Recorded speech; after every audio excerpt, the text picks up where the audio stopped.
Bonsoir à tous. La semence de la semaine s'intitule l'alcoolisme. Notre texte de référence se trouve en Proverbe 23, verset 31.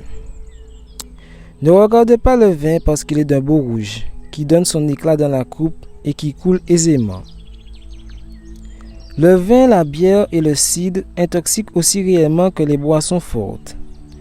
Leur usage fait naître le goût pour des alcools plus forts, et c'est ainsi que se contracte l'habitude de boire des liqueurs. L'usage modéré des boissons fermentées est l'école où se forment les ivrognes.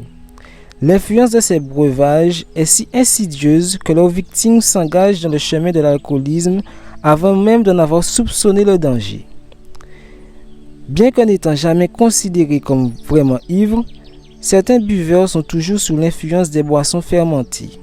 Ils sont fiévreux, instables, mal équilibrés, se croient sûrs d'eux-mêmes. Ils persévèrent dans leur manière de faire jusqu'à ce qu'ils connaissent plus de retenue et sacrifient les principes les plus respectables. Les meilleures résolutions sont alors sans force et les considérations les plus nobles sont incapables de soumettre la passion au contrôle de la raison. Nulle part la Bible ne sanctionne l'usage de vin fermenté. L'eau que Jésus changea en vin aux noces de Cana était le pur jus de raisin. C'était ce jus de grappe dont l'Écriture dit « Ne la détruis pas, car il y a là une bénédiction. » Ésaïe 65, verset 8. C'est l'Esprit du Christ qui donna cet avertissement aux Israélites.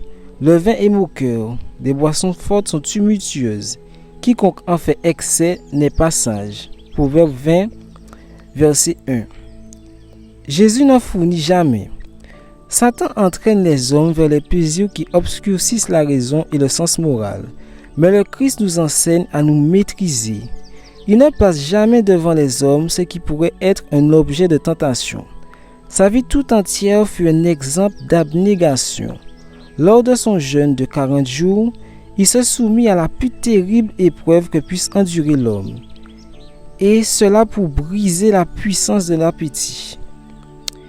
C'est l'Esprit du Sauveur qui fit prescrire à Jean-Baptiste de ne boire ni vin ni boisson enivrante. Le même Esprit fit une recommandation semblable à la femme de Manoach.